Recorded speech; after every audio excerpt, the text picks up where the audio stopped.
Montag looked at these men whose faces were sunburnt by 1,000 real and 10,000 imaginary fires, whose work flushed their cheeks and fevered their eyes.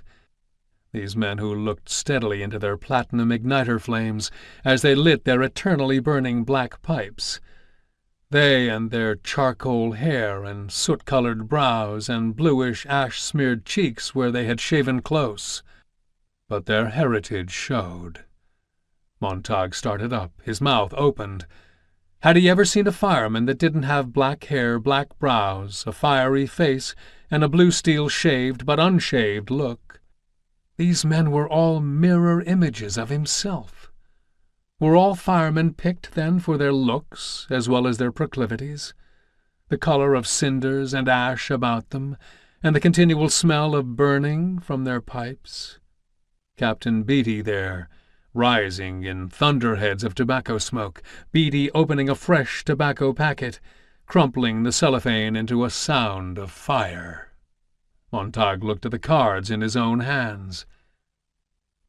I've been thinking about the fire last week, about the man whose library we fixed.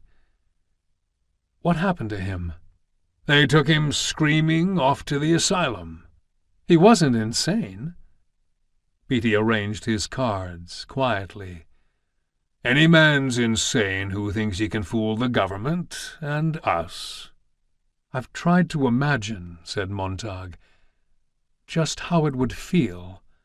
I mean, to have firemen burn our houses and our books. We haven't any books. But if we did have some, you got some? Beatty blinked slowly. No. Montag gazed beyond them to the wall with the typed lists of 1,000,000 forbidden books. Their names leapt in fire, burning down the years under his axe and his hose, which sprayed not water but kerosene. No. But in his mind a cool wind started up and blew out of the ventilator grill at home, softly, softly chilling his face. And again he saw himself in a green park talking to an old man, a very old man, and the wind from in the park was cold, too. Montag hesitated. Was it always like this? The firehouse, our work? I mean, well, once upon a time. Once upon a time, Beatty said.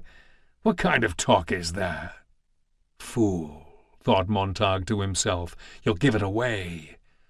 At the last fire, a book of fairy tales, he glanced at a single line. I mean, he said, in the old days, before homes were completely fireproofed. Suddenly it seemed a much younger voice was speaking for him. He opened his mouth, and it was Clarice McClellan saying, Didn't firemen prevent fires rather than stoke them up and get them going?